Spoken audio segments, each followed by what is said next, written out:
हसीना जो सोहर दिन होती है एक हसीना, हरि भजन में वो सकती है, हरि भजन ही वो रसता है जो हरि नाम दिला सकता है, हरि भजन ही वो रसता है जो हरि नाम दिला सकता है।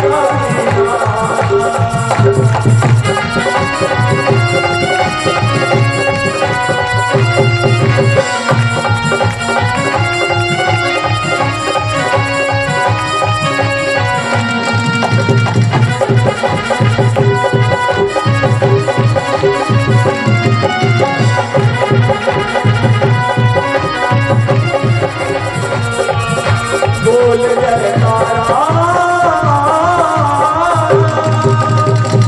श्याम बंसी वाले का, श्याम बंसी वाले का, श्याम बंसी वाले का। बोलिए भक्तवत्सल भगवान के जय।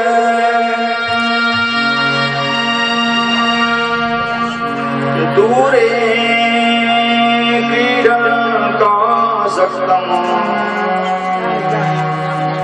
दूरे क्रीडनगासक्तं पुत्रं नारायणं वयं प्लावितेन स्वरेणोच्चैरा जुहावसुलेन्द्रिया। महाराज परीक्षित से सुखदेव जी कहते हैं, राजन नारद जी के कहने के माध्यम से प्राचीन वरही ने वेदों के ज्ञान को समझा। किस प्रकार वेद परोक्षवादी होते हैं कि कहते कुछ और हैं और हम उस पर चलते कुछ और तरीके से हैं, और यही गलती करते हैं। किस प्रकार से शरीर के माध्यम से पुरंजनी नामक आख्यान श्रवण करा के नारद जी ने प्राचीन वरही को गलत मार्ग पर चलकर धर्म को गलत स्थिति में ले जाकर के धर्म को पतन से बचाने का प्रयास किया। क्योंकि हम धर्म में चलते तो हैं, चलना चाहिए धर्म पर, परंतु धर्म करते करते गलती ना हो और उस गलती से धर्म बदनाम ना हो, पतित ना हो जाए हमारा धर्म, गिर ना जाए हमारा धर्म। क्योंकि सनातन संस्कृति जो है बहुत प्राचीन है। इस सृष्टि ही हमारी संस्कृति से हुई है, ये हमने आपको बताया कल परसों के। किस प्रकार ब्रह्मा जी ने सृष्टि का निर्माण किया, कैसे कैसी दिव्य चीजों को निर्माण ब्रह्मा जी ने किया, सारी कथाएं आपको परिचर्चा करते करते सुखदेव जी ने राजा परीक्षित से कहा, राजन पुरंजन के बाद कल की कथा में, दूसरे दिन की कथा में मैंने आपको हिरण्याक्ष वध की कथा श्रवण कराई थी। किस प्रकार 12 शुकर बनकर भगवान ने हिरण्याक्ष का वध किया, और उसी हिरण्याक्ष का बड़ा जो भाई था, छोटा भाई हिरण्यकश्यप, वो भगवान से वैर करता था, क्योंकि उसके बड़े भाई का संहार जो है विष्णु ने ही किया था। तो हिरण्यकश्यप की विवाह हुआ, कयाधु नाम की पत्नी आई, कुछ समय व्यतीत हुआ, दोनों के संसर्ग से एक पुत्र गर्भ में प्रविष्ट हुआ कयाधु। भगवत कृपा कभी कभी होती है। देखो मैंने कहा था ये भगवान के दोनों पार्षद हैं, जय और विजय। ये कथा आप सब सुन चुके हैं। ये दूसरा अवतार है इनका। पहला अवतार हिरण्याक्ष हिरण्यकश्यप पहला अवतार है, दूसरा त्रेता में होने वाला है, आगे आएगा रावण कुंभकर्ण के रूप में, और तीसरा द्वापर में शिशुपाल और दंतवक्र के रूप में आएगा। ये 3 अवतार होते तीनों युगों में।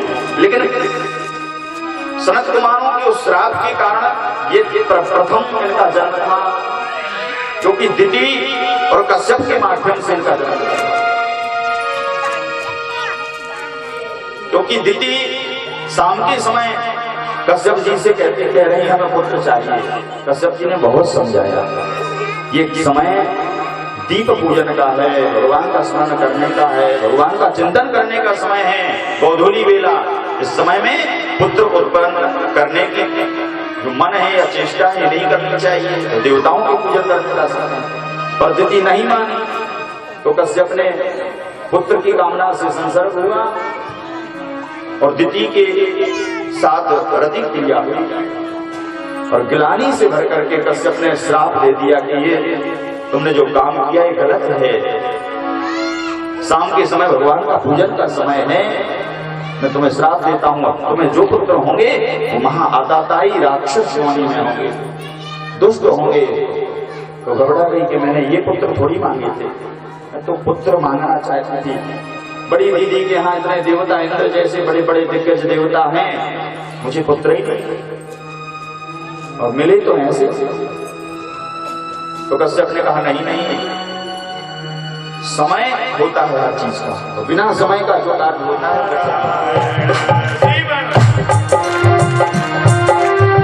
आप लोग भी करो ना। बीच में प्रहलाद जी बैठे भजन कर रहे हैं,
प्रहलाद पूरे बच्चों को उठाड़ के रख देगा, तो दौड़ कर चलो गुरु जी आ जाएंगे तो और मुसीबत में फंस जाएंगे। तो गुरु जी चले, ए बच्चों अरे सुनो क्या कर रहे हो, अरे भाई बंद करो ये क्या कर रहे हो। प्रहलाद जी ने कहा लगे रहो। अब सब और झूम से नाच रहे थे। अब पीछे से दोनों गुरु जी लोग पहुंचे, अरे सुनो मरवाओगे क्या, बंद करो सभी। ए प्रहलाद क्या कर रहे हो। प्रहलाद जी ने कहा सुनना नहीं कोई, बंद कर लो काम, बोलो। सब लगे थे झूम करके, थोड़ी बहुत तो थे भाई 300 बच्चे घूम रहे। गुरु जी ने जैसे ही प्रहलाद जी को कहा प्रहलाद जी बंद करो ऐसे करके, क्यों प्रहलाद जी को पकड़ा संडा मर्ग ने, करंट लग गया। करंट किसका, भजनी मूरी करंट, भजन का करंट लगता है। और जब करंट लगा तो संडा मर्ग भी नाचने लगे। अब गुरु जी भी साथ में नाचना शुरू कर दिए। ऐसे झूम के नाचे 2 घंटे हो गए, गुरु जी भी नाच रहे। इतने में शुक्राचार्य जी अपना कमंडल लिए चले आ रहे थे। ज्यों दरवाजे में विद्यालय के प्रवेश किया, हे भगवान ये क्या हुआ, ये क्या चला चल रहा है भाई, पूरे बच्चे नाच रहे हैं। अरे अरे संडा मर्ग भी नाच रहा है, ये पागल हो गए। और जब लोग ध्यान से सुना कि तो नारायण नारायण का भजन हो रहा है, तो शुक्राचार्य जी को भी क्रोध आ गया, ये मरवाएंगे समझे। अभी राजा को पता चलेगा तो प्राण ले लेंगे, समझे स्कूल बंद करवा देंगे। दौड़े शुक्राचार्य जी, जितने में बच्चों ने क्या किया, संडा मर्ग को हाथ में उठाया और उछालने लगे। अब ऊपर जाते अरे गिर जाएंगे, झूम झूम के बच्चे नाच रहे हैं, पर हम थोड़ी नाच रहे हैं। जब बच्चे इतना अच्छा भजन कर सकते तो हम तो बड़े हैं ना। श्रीमन नारायण श्रीमन नारायण नारायण नारायण श्रीमन नारायण नारायण नारायण श्रीमन नारायण नारायण नारायण। इतने जोर जोर से बच्चों ने गाना शुरू कर दिया, इतने जोर से कि राजा तक आवाज पहुंच गई। और हिरण्यकश्यप ने क्रोध के मारे रथ पर बैठे, चलो जल्दी स्कूल की ओर चलो। खंबे में कंस लेकर के प्रवेश कर गए। इस खंबे में है? बोले हाँ है। तो देख देख तेरे भगवान को तेरे सामने कैसे मारता हूं मैं, बहुत नारायण नारायण जपता है। अब देख देख कैसे तेरा भगवान बचता है, तू कैसे मुझे रखता है। अभी तक मैं खेल कर रहा था, अब देख तेरे साथ क्या करने वाला हूं। गदा उठा करके जो जोर से प्रहार किया है उस स्तंभ के ऊपर, खंबे के ऊपर, एक बार में स्तंभ फट गया। बड़ी जोरों से भयंकर आवाज करते हुए थरथरा करके वो जमीन पर खंबा स्तंभ गिर गया। कुछ समय तक रेत का गुबार निकला, छटा धीरे धीरे से भयंकर स्वरूप उसमें से दिख रहा है खंबे के।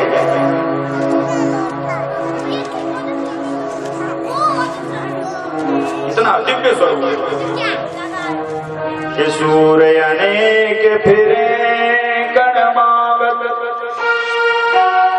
सूर फिरे अनेक गणमागत, पेपद सूर सुसाद कहाँ,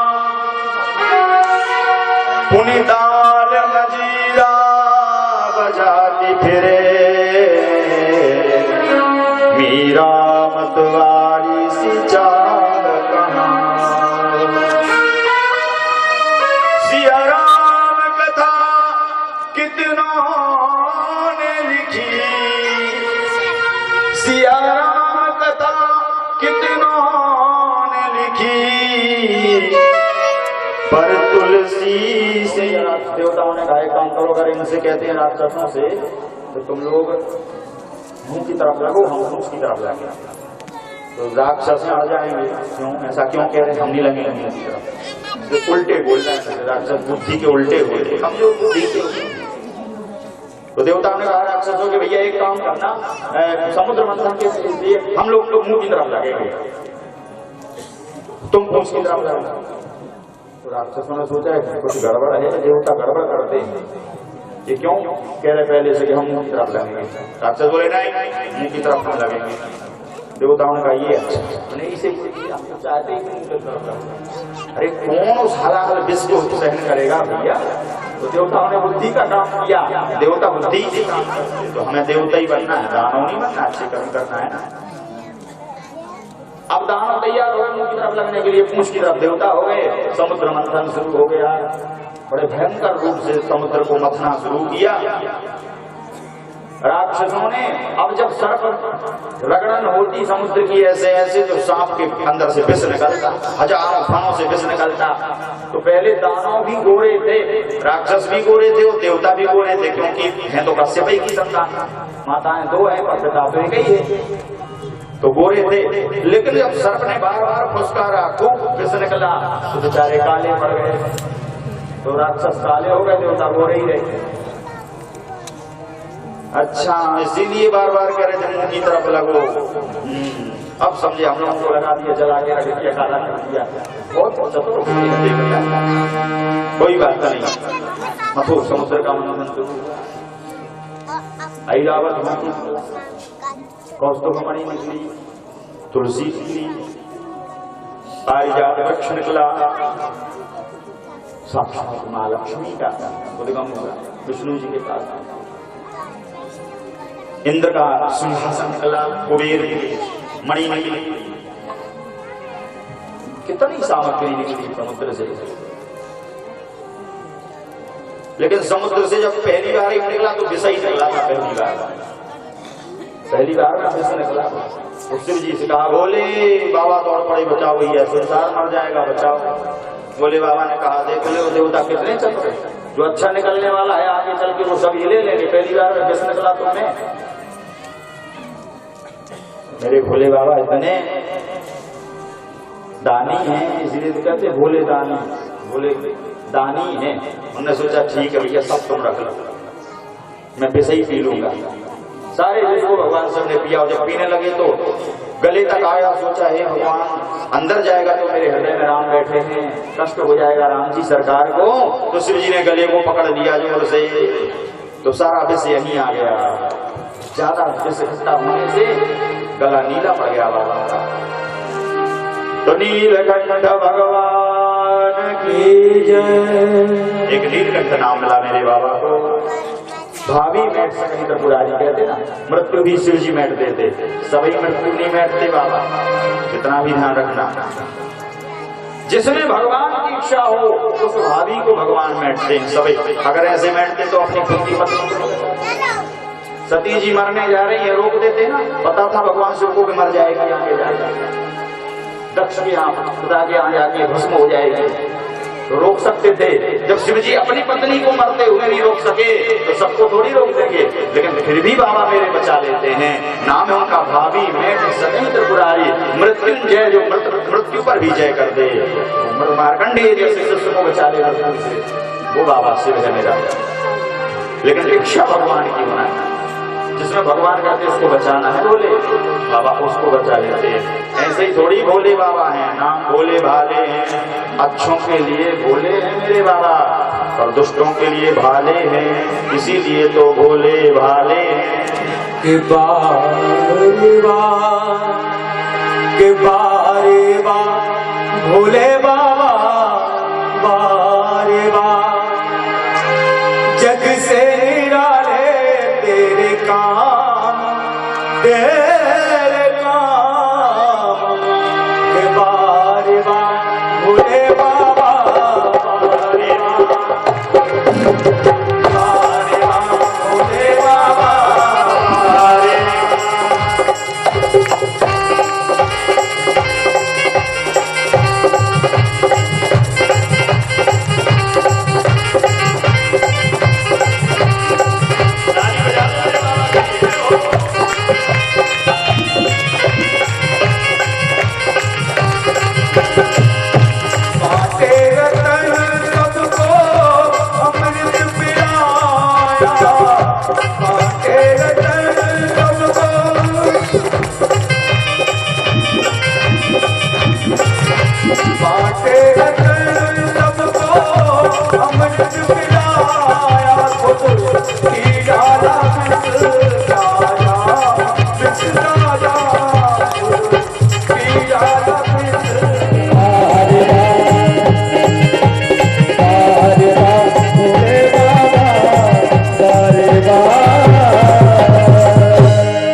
शंकर भगवान की जय। अमृत मंथन हुआ, अमृत निकला। अंत में धनवंतरी जी अमृत लेकर के निकले। सभी दौड़ पड़े हैं, एक दूसरे छीना चपटी होने लगी। 4 बूंदें गिरी तो 4 जगह महाकुंभ लगने लगे इस धरती पर। इस तरीके से जब जब झपटने लगे, अब राक्षस लेके भागे। भगवान ने सोचा ये तो ले गए सब अमृत, क्या होगा? तो भगवान ने तुरंत एक रूप धारण किया। बोलिए मोहिनी भगवान की जय। सुंदर सा एक स्त्री का स्वरूप मेरे प्रभु ने बनाया। मोहिनी बनकर के पहुंच गए, मैं बांट दूं? राक्षस ने कहा ये बड़ी अमृत भी अमृत ही तो है, और इस अमृत को अगर कोई अमृत में ऐसी बांटने वाली मिल गई तो ये भगवान की माया तो कोई नहीं समझ सकता। अमृत पीने का मजा कुछ और हो जाएगा जब बांटने वाली इतनी सुंदर हो। भगवान ने कहा तो आओ बैठो। एक तरफ बैठा दिया देव समाज को, एक तरफ दैत्य समाज। अब भगवान झूम झूम के नाच रहे हैं, राक्षस देख रहे हैं, मस्त हिल रहे हैं, डोल रहे हैं। आहा, ये देख लो भगवान घूमते घूमते कलश को इधर से गायब कर देते और मदिरा का कलश हाथ में लिया, देवताओं को अमृत पिला देते। बहुत देर तक अमृत और मदिरा का पान चलता रहा। राक्षस अब धीरे धीरे घूमने लगे, 2-2 4-4 दिखने लगे। ये 2-2 बांट रही हैं, 3-3 बांट रही हैं, इतना सुंदर। ये नहीं समझ रहे थे कि भगवान मदिरा पिला रहे हैं। एक राक्षस समझ गया ये गड़बड़ है कुछ, ये बार बार घूमती क्यों है, घूम के फिर उधर दूसरा कलश रहता है, अंतर है कलश में। समझ गया चतुर्थ राक्षस धीरे से उठा, अपने आसुरी रूप को परिवर्तन। महाराज ने कहा ये कुछ दे देना उसको, लेकिन जब पास में भगवान पहुंचे तो कहा इतना सुंदर ब्राह्मण बालक नजरे ही नहीं ठहरे। नहीं मैं ही दे, मेरे घर पे आया है तो दान में ही दूंगा। शुक्राचार्य जी ने कहा मुहूर्त हो रहा है पूर्णाहुति का, यज्ञ छोड़ दोगे तो फिर मुहूर्त निकल जाएगा, यज्ञ नष्ट हो जाएगा। हो जाएगा तो अब भी उसको मिल लूं, दर्शन कर लूं उसका, उसे दे दूं उसको और फिर यज्ञ हो जाएगा। माला करते हुए ब्राह्मण बोलते चुपचाप माला कर रुक जाते तो बोलने लगते। अब तो और भी बड़ी को मन में भाव बढ़ गया, अच्छा ऐसा नहीं कि बलान छोटा हो तो बच्चा 5 साल को या इतनी माला करता मन में भगवान, इससे बड़ा तो बालक में और लेट गए चरणों में। मांगो कुछ तो मांग लो, गुरुदेव शादी कर लो। बार बार कहा तो फिर भगवान बोले ही पड़े, अच्छा राजन मैं वैसे कभी कुछ मांगना तो नहीं, ब्राह्मण को मांगना नहीं चाहिए, पर आप जब लगे ही हो कि कुछ मांगो, कुछ कहो, कुछ बोलो, तो आप बार बार होता नहीं मांगूंगा तो तुम्हें बुरा लग जाएगा ना। तो तुम्हें बुरा ना लगे इसलिए मैं एक छोटी सी चीज मांगता हूँ, दे दो आप मेरी शादी करा दो। हाँ तो वो पहले ही कह रहा है कि विप्र कन्या हो तो बताओ शादी करा। अच्छा महाराज शादी करा दोगे तो मेरी पत्नी रहेगी कहाँ? राजा ने कहा क्या बात है, आपसे मैं कह रहा हूँ गाँव कितने चाहिए ले लो ना, जो महल चाहिए जिस महल में कहोगे वहां आप रहना। आप हाँ तो बोलो तो ठीक कर दो मेरी शादी। अच्छा महाराज चलो ये तो अच्छी बात, रहने की घर की व्यवस्था होगी, पत्नी भी आप दे दोगे, घर भी आप दे रहे हो, बहुत अच्छी बात, पर मेरे बच्चे होंगे ना? हाँ तो खाएंगे भी। अरे महाराज राजपाट अपना है, कोषागार में से जो चाहिए वो ले लो, जितना अन्न चाहिए वो ले लो, घर में क्या ये। अच्छा जब बच्चे हो गए, परिवार में खाने पीने की व्यवस्था पड़ेंगे, भगवान बोले अच्छा ठीक पढ़ने की व्यवस्था हुई, लेकिन महाराज मेरे बच्चे का तो नहीं, मान लो 2 4 8 हुए तो महाराज ये तो आपकी व्यवस्था है, 2 होंगे कि 4 होंगे कि 6 होंगे मुझे क्या पता। हाँ मान लो 2 4 हो गए भगवान ने कहा, और जैसे उसमें से एक मर गया तो राजा ने कहा भाई अब जो जीवित होगा तो मरेगा तो सबको मरना पड़ता है, तुम्हारे बच्चे भी मरेंगे प्रभु, कैसी बात करते हैं। नहीं मैं इसलिए कह रहा हूँ कि अगर जैसे मेरा 2 4 बच्चों में से एक बच्चा मर गया तो फिर रोने की कोई व्यवस्था, रोने की? हाँ जैसे मान लो हमारा बच्चा मर गया रोने, महाराज वो तो आपकी व्यवस्था है, आपका बच्चा मरेगा रोना आपको पड़ेगा, हम काय को नहीं। अब आप ही सब कुछ कर रहे हो तो रोने की व्यवस्था, बोले भाई वो आपका बच्चा मरेगा तो रोना आपको पड़ेगा। भगवान बोले तो फिर एक काम करो, मुझे शादी करनी है। अरे जिस शादी करने के बाद रोना पड़ जाए तो ऐसा काम नहीं करना, रोने वाला भाई नहीं करना मुझे शादी। हे भगवान बलि ने कहा इतनी देर से मना रहे थे, सोचा था कि चलो मान गया है बच्चा, और ये तो मानते ही नहीं। शुक्राचार्य जी से कहा महाराज तुम बोलो ना। शुक्राचार्य जी बोले मैं नहीं जानता, तुम नहीं जानता, तुम ही लगे। मैंने कहा 2 कुछ भगाओ जाए सब। जब बार बार कहा तो राजा ने कहा मांगो मांगो मांगो मांगो, तो भगवान ने कहा अच्छा एक काम करो राजा मुझे एक वरदान दे दो, बस मैं वही मांगता हूँ आपसे, जो भी कुछ नहीं चाहिए। मैंने कहा अच्छा बताओ क्या चाहिए, प्रसंग बड़ा है लग जाएगा इसलिए। तो भगवान ने कहा मुझे एक ही चीज दो कि तस्मात् तत्तो महीमीसात्, आप तो राजा हैं पूरे धरती के, तस्मात् तत्त्वमहीनीसाद् प्रणेहां वरदर्शभात् पदानि त्रीणि देवेन्द्र सम्मतानि पदा।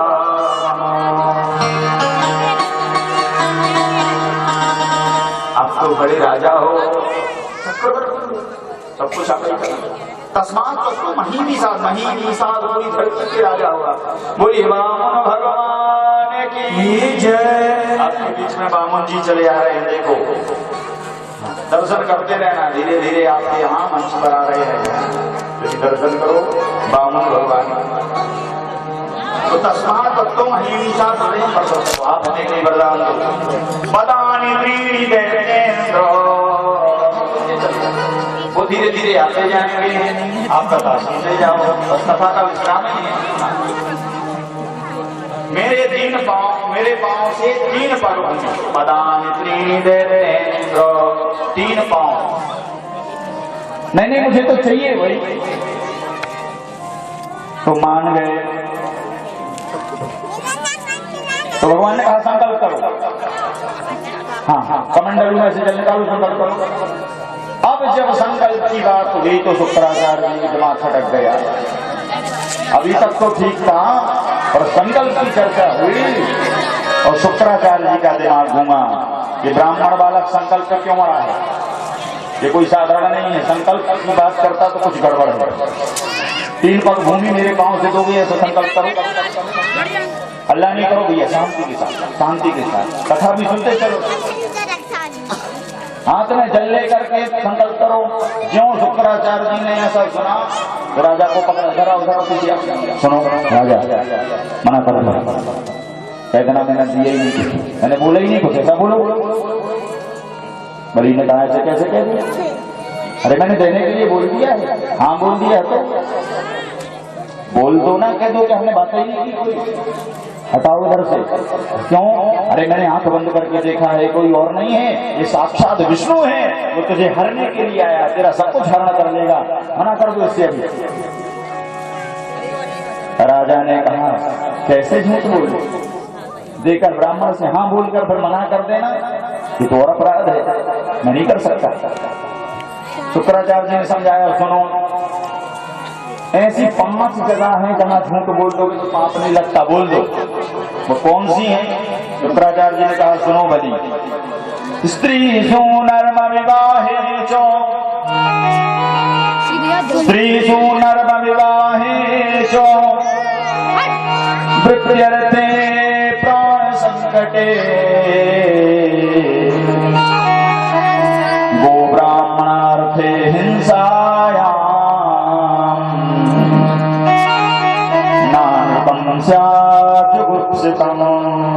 ये 5 जगह है यहाँ पाप नहीं लगता अगर इसमें मना कर दो, झूठ बोल दो। कैसे? स्त्री सुनर्म, जहाँ स्त्री का हरण हो रहा हो, स्त्री के साथ दुर्व्यवहार हो रहा हो, स्त्री मारी जा रही हो, उसके साथ गलत हो रहा हो, वहाँ आपके झूठ बोलने से वो स्त्री बच जाए तो झूठ बोल दो, पाप नहीं लगता।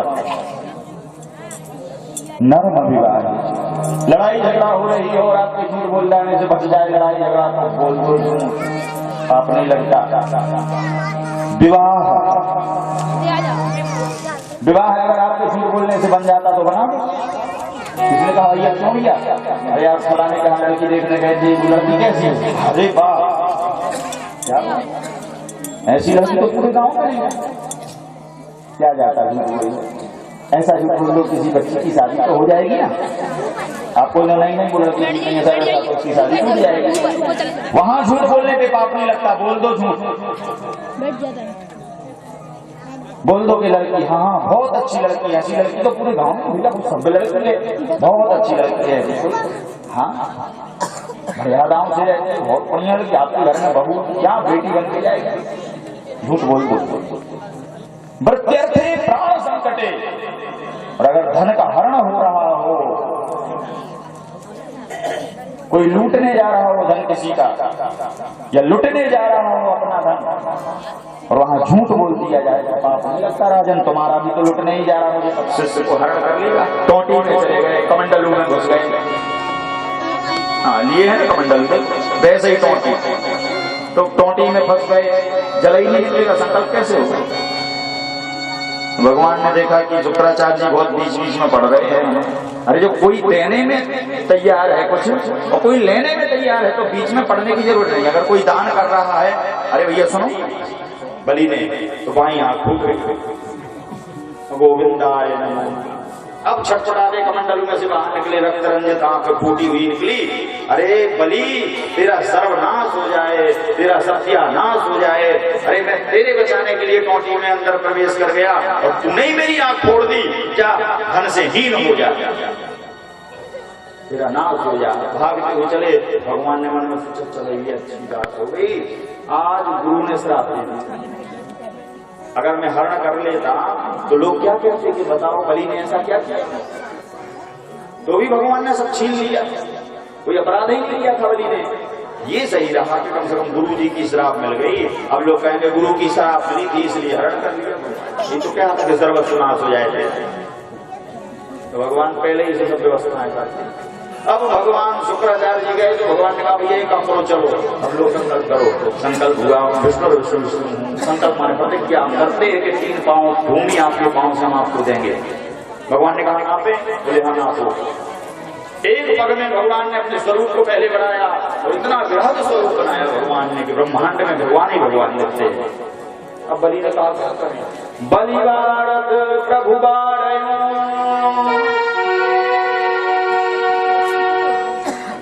जब भगवान बड़े और बलि को बांध रहे हैं, उस समय 7 प्रदक्षिणा दौड़ करके जामवंत जी ने तुरंत लगाई, क्योंकि जामवंत जी अभी भी बैठे हैं द्वापर में। बलि महाराज ने कहा महाराज नापे, एक पांव में भगवान ने ब्रह्मांड नापा, एक से ब्रह्मलोक नाप दिया, एक से पाताल लोक नाप दिया। बलि महाराज तीसरा पैर कहाँ रखूं, तीसरे पैर को रखने को जगह दो, हमारी जमीन कहाँ है, मैंने तो तीनों लोक नाप लिए 2 पग में, तीसरा पैर कहाँ रखूं। बलि चुप हो गए, चरणों में बैठे हैं रुके। हे गरुण, इस बलि को तुरंत बांधो पास में। गरुण ने तुरंत पास से बांध दिया, इसको घसीट के लेके चलो। इसने संकल्प किया था 3 पैर भूमि में दूंगा, लेकिन इसने 2 पग में सब कुछ मैंने ले लिया, इसका तीसरा पग इसने दिया नहीं। ये संकल्प इसका पूरा नहीं हुआ है, इसलिए इसको बांध करके ले चलो। भगवान को जब ऐसा कहा, श्रवणम कीर्तनम विष्णु स्पर्शनम पाद सेवनम अर्चनम वंदनम दास्यम सत्यात्म निवेदनम। ये 9 भक्ति भगवान की, जिसमें अंतिम भक्ति है बलि महाराज आत्मसमर्पण कर दिया, अपना ही समर्पण कर दिया भगवान को। प्रभु अब मुझे ही अपना लो, इस शरीर में, इस बृहद शरीर में मैं नहीं दिखाई दिया, बाकी तो सब दिख गया ब्रह्मांड का। भगवान ने मुस्कुराते हुए एक पैर बलि महाराज के अहंकारी रूपी सिर पर रख दिया। धन्य है, बोलिए भक्तवत्सल भगवान की जय। कि भाव के बस में है भगवान, भाव के बस में है भगवान। भाव नहीं तो निधि बर मधुबर, भाव नहीं दो निधि वन मधुबन, लागत सब वीरा। भाव के बस में है भगवान, भाव नहीं तो मंदिर मंदिर, भाव नहीं तो मंदिर मंदिर, दिखत है पासा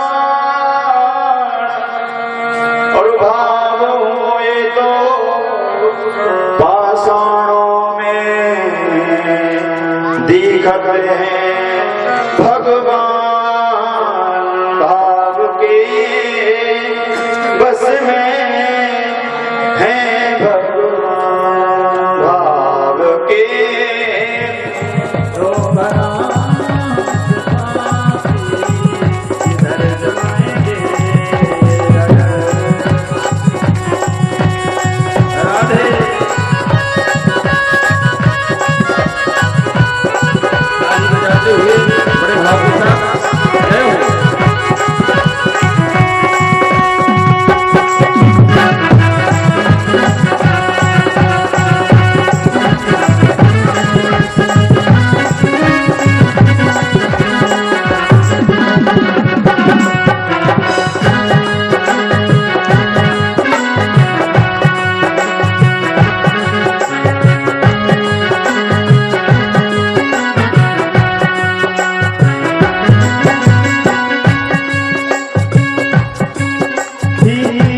नफरत तो घर में बिठाया ही क्यों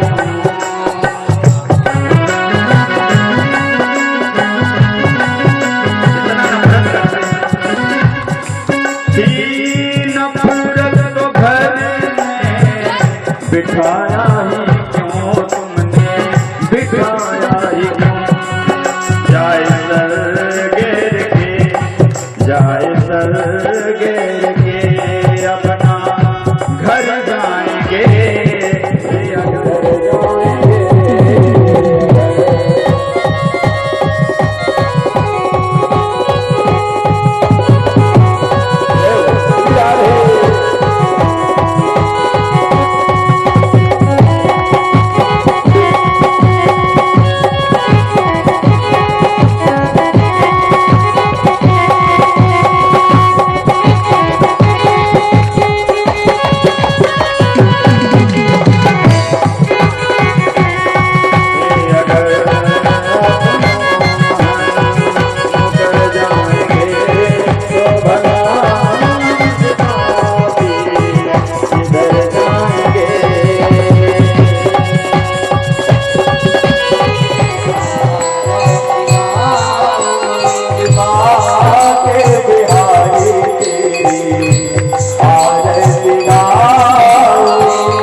प्यारे आपको रिझाओ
मधुसूदन के हार दे पापियों को पार